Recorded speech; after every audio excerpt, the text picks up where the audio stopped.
words of my mouth and the meditations of my heart be acceptable in thy sight here tonight. We hear that often, those words at least, said by Reverend Ann. Those are from a beautiful hymn called The River of Babylon. They're all a hymn that's all about remembering.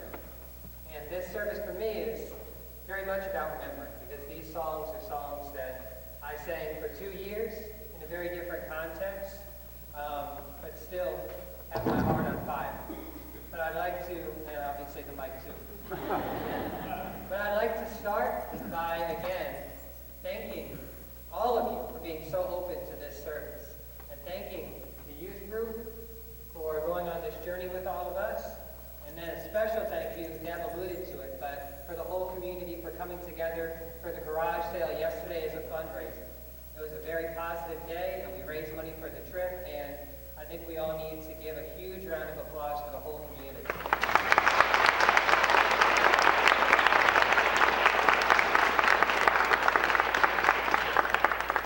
So what is all this going towards? Why are we singing these very unfamiliar songs? The kids wearing these very unfamiliar pieces of clothing?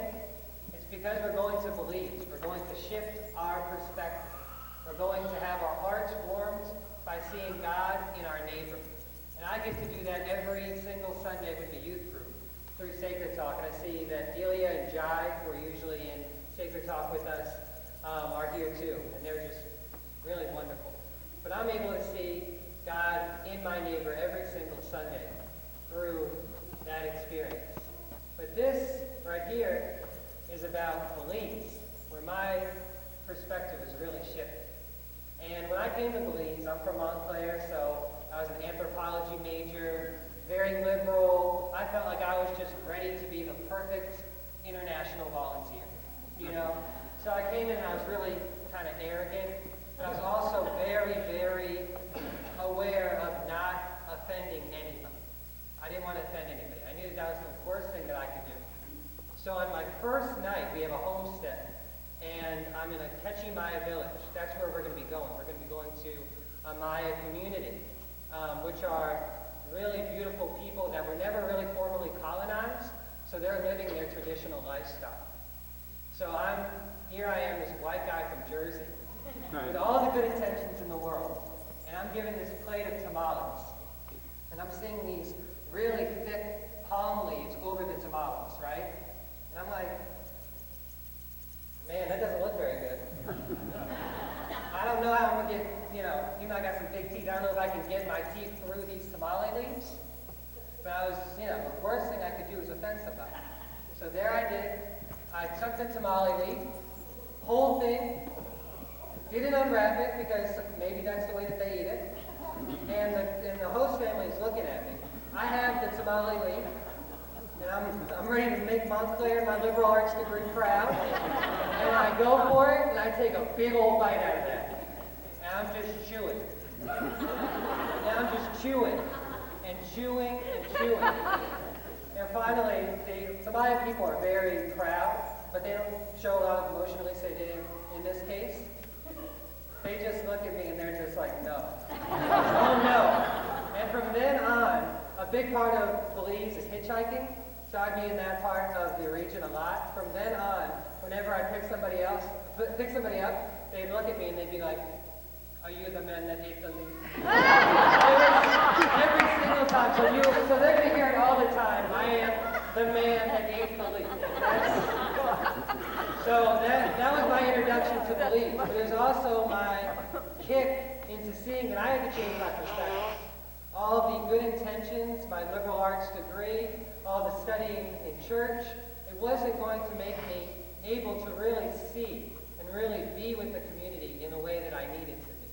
And that's what I hear with this Road to Emmaus story. And one of the things that I really carry with me now, because I have a heavy heart with all this, because I got stuff on my heart, oh no, is I carry with me little bits of wisdom that turn my perspective. And one of those is a Kechi Maya greeting, that's Saka Chol, and it means, is your heart happy? So when they say Sakachol, they're not just saying, how are you? They're saying, is your heart happy? And that's the kind of answer that people want. It's not just, oh yeah, I'm fine, I'm good. It's really, how are you doing in a real sense? And that's what I love about XTC.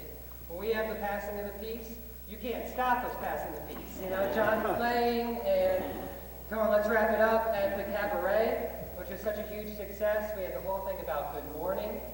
And for me, I feel so cool trying out all of the hip greetings. Wow, I sound so old. On the youth group, just being like, Alex, what's good? What's up, man? What's good? And that makes me feel cool, all the greetings.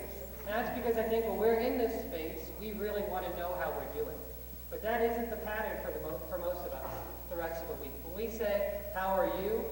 We're really thinking about all the agendas that we have going on. When we say, how are you doing? We're thinking about what's on our to-do list next. And for a lot of us, what emails we haven't answered, what fears we haven't dealt with. So we ask this question as a formality and not as really wondering, is your heart happy? How is your being? And like us, those disciples were the exact same way. And when you read the Bible, the disciples are some fools sometimes. They have a hard time getting Jesus' message. And this was one of those instances. Here they are, walking away from Jerusalem. They're scared. They're preoccupied. There's even a hint that they're gossiping. I know for me, I'm actually a big gossip, I'll say it. So I know what that's like. So they're gossiping, and then in that moment, in their moment of grief, that's when Jesus draws close. And they didn't recognize him. And that's completely understandable. Because most of the time, we don't recognize God in our neighbor. And they didn't recognize Jesus when he was drawing so close to them. But again, they weren't doing anything wrong. We call ourselves the homies in the youth group. Their main homie, their leader, the person that was going to redeem Israel, had just been crucified by the state. So how are you going to be present to the moment at all? But at the same time, that's when Jesus came. That's when Jesus came. And instead of making it so clear through a big miracle, Jesus was that master teacher. Jesus was the kind of teacher that I wish I was during Sacred Talk. He took them through a 3-point plan for them to see it. He first said, okay, here are your fears. He named their fears. He called them on them. Like if a real spiritual teacher, instead of saying, how are you doing? They often say, how are you really doing after you say, okay. That's the first thing that Jesus said. How are you really doing? And then he asked them a reorienting question to have them see things differently. And finally, these disciples, these kind of fools like us, they still didn't see. So Jesus goes through the scriptures and he describes it all to them. And of course, can somebody tell me what happens? Did they see it in that moment? Did they see it in that moment? No. It took an experience. It took going somewhere new. It took changing your perspective. And in this moment, they continue to walk along the road. And then they have the presence of mind to say to Jesus, do you want to have a meal with us? And that is exactly what our youth group is going to do. So this summer, we're going to Belize, and instead of building a huge church, instead of making a huge donation, we are reaching out and we are having a real experience with these folks.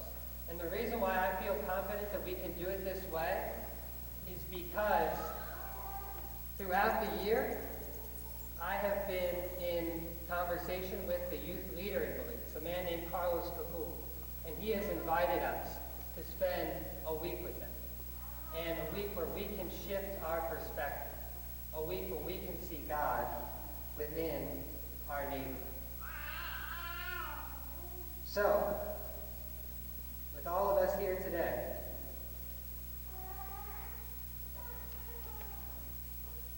I ask, what happened next? What happened the moment that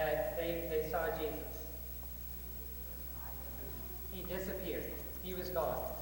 And that's exactly what's going to happen this summer.